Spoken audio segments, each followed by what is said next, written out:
I was wondering if you could tell us who the members are of AEW's Discipline Committee, and do those members have experience in how to handle sexual misconduct claims if they come up?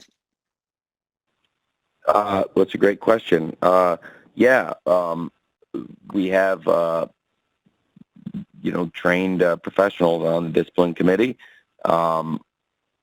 including 2 attorneys and Brian Danielson. And Brian, they're different backgrounds, and that's the idea, to have people from different backgrounds and different experiences in wrestling, which is certainly its own unique business with its own unique set of challenges. And I think I want people that have common goals for the company and for the well-being of the wrestlers, and also people that share high integrity. And the attorneys that I chose and Brian Danielson, I think that's a really strong group of people, and they would be looking out against all misconduct claims. And we've tried to train them up to do their best, I think, to really, whatever the situation is in terms of misconduct, to do whatever it takes to ensure the well-being of the wrestlers, which is first and foremost here above everything else. Thank you, Brandon. Yeah, thanks, Brandon. And that'll do it for today. Tony, do you have any closing thoughts?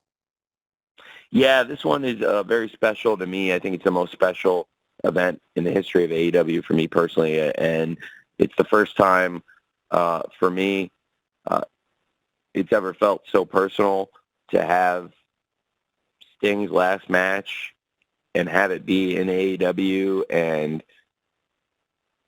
to have, that's amazing to begin with. But now, having spent over 3 years with Sting and having Sting wrestling in AEW regularly for these past few years, and getting to know Sting and getting to know Steve behind the paint, he's an incredible person, and he's one of the all-time greatest wrestlers, and we're a young wrestling company, AEW. I think the fact that Sting has come to AEW and had a run that will always be remembered by his loyal fans, and a run that will culminate in a final match that I think will be a great match, and a show that top to bottom includes matches, and in particular, I think really 8 matches that have had a lot of established television story build, a lot of great matches that help get to those 8 matches, and then also within the scramble, some rivalries that I'm looking forward to showcase, and some stars. It should be also a very fun match, and I think top to bottom, it's been our best built pay-per-view. Really, for weeks, the focus has been on these matches and stories, and I think it's been one of our best builds to a pay-per-view. There's something about Revolution. It feels like there's always a lot of excitement and buzz going into this event, and the first Revolution in Chicago is one of my favorite events we've ever done. We've had great Revolution shows all over the country, coast to coast,